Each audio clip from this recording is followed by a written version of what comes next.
बाने फेंकी नहीं, हमने लपकी नहीं, और लपकी नहीं हम बीमार हुए नहीं। ये सबसे बड़ी बीमारी है। ये बीमारी कब तक लगी रहेगी? जब तक हम अज्ञानी बने रहेंगे। किसी की भी बात को आप स्वीकार कर लोगे, आप बीमार हो जाओगे, गारंटी है। आप स्वीकार करना बंद कर दो, आपको कोई फर्क नहीं पड़ेगा। क्या बूंद है या घाय, बाबाओं से कितनी बातें नहीं कहते लोग, है सब चोर हैं सारे, है सब बेकार हैं, खूब महात्माओं से लोग कहते हैं, लेकिन उन्हें फर्क नहीं पड़ता। वे जो कहते हैं जब हाथी चलता है अपनी मस्ती में तो कुत्ता तो भौंकती रहती है, क्या फर्क पड़ता है। और रामचरितमानस की चौपाई भी करी है, क्या बूंद है या घाय सहे गिरी कैसे, ओ खल के बचन संत सहे जैसे। मूसलाधार बारिश हो रही है, पर्वतों को क्या फर्क पड़ता है भाई, जानते हैं भाई 5 मिनट में धरती में आ जाएगी। 5 मिनट बाद कितनी भी मूसलाधार बारिश हो जाए, पर्वतों को माला में ढरक के वैल जमीन में आएगी। इसको लौट फिर के आना हमारे चरणों में ही है, तो इससे भी क्या बात करना। तो इसलिए उन्हें फर्क नहीं पड़ता। तो ऐसा अपना सिद्धांत बनाओ, कोई कुछ भी कहता रहे, कोई फर्क नहीं पड़ता। किसी से खुद गलत मत बोलो, कोई गलत बोलता है उसकी बात को स्वीकार मत करो। आपने जैसे ही आपके मन ने उसको स्वीकार कर लिया, मैं दावा करता हूं आपके मन को रोगी होने से कोई रोक नहीं सकता। और मन का प्रभाव शरीर पे पड़ता है, क्योंकि मन शरीर से जुड़ा हुआ है। मन शरीर से जुड़ा हुआ है। आपकी सारे इंद्रियों पर राज करने वाली अगर सत्ता है तो वो है मन। गीता भी कह रही है मनो मनुष्याणाम कारणम बंध मोक्ष है, ये मन ही बंधन और मोक्ष का कारण है। अगर इस मन को आपने दोस्त बना लिया तो आपका मोक्ष हो जाएगा, गारंटी है हमारी। और अगर आपने मन को दोस्त नहीं बना पाया, जय मन तुमको नरक में ले जाएगा। ये मन आपको नरक में ले जाएगा 100% तय।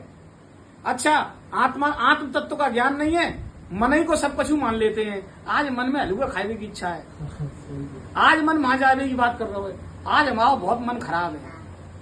किसी ने ये नहीं कही आज आत्मा की ये इच्छा है, क्योंकि आत्मा तो है ही, वो कह ही नहीं पा रहा। मन के अधीन हो गया जीव। और मन के अधीन क्यों हो गया? क्योंकि पहले कई जन्मों की विकृति हमारे अंदर भरी है, कई जन्मों का संस्कार हमारे अंदर पहले से भरा है। ये 84 काट के मनुष्य का जन्म हमको मिला है, और ये भी कर्म के अनुसार नहीं मिला, भगवान की करुणा प्रसाद है ये नर्तन, और ये चांस है। जरूरी थोड़ी है फिर दोबारा मिले, ये भी जरूरी नहीं है। भगवान ने करुणा करी, कैसी करुणा के बार बार गधा घोड़ा बन रहे थे, बार बार गधा घोड़ा बन रहे थे, तो भगवान ने किया, अरे बहुत समय हो गया, इस पर थोड़ी करुणा करो। भगवान ने करुणा करी और आपको नर्तन दे दिया। नर्तन चांस है आत्म कल्याण का।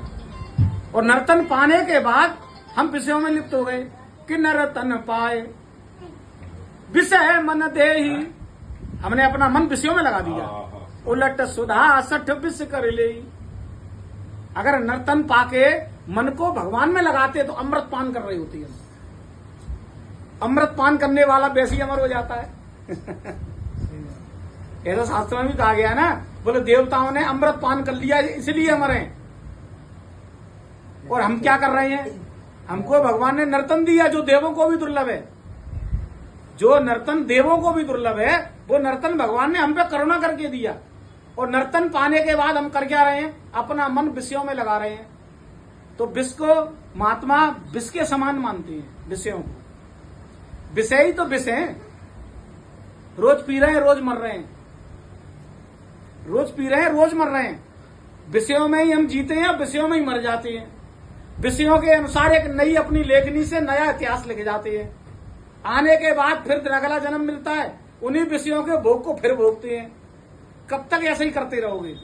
क्या कभी मन में यह विचार नहीं आता कि मुक्त हो जाएं? कब तक पिंजड़े में रहोगे? कभी आजाद होने की इच्छा नहीं पैदा होती? होनी चाहिए। आजाद होने का तो ख्याल ही नहीं है हमारे मन में। संतों के यहाँ भी जाएंगे तो जो कहते हैं महाराज अब लोहे की साकर से बंधे, ऐसी कृपा करे सोने की साकर आ जाए। लेकिन फर्क क्या पड़ा? बंधन तो बंधन नहीं है। अब भैंसा चाहे लोहे की साकर से बांध दो, चाहे सोने की साकर से बांध दो, मूल में बंधन नहीं है। मूल में बंधन नहीं है। तो हम क्यों गए संत के पास?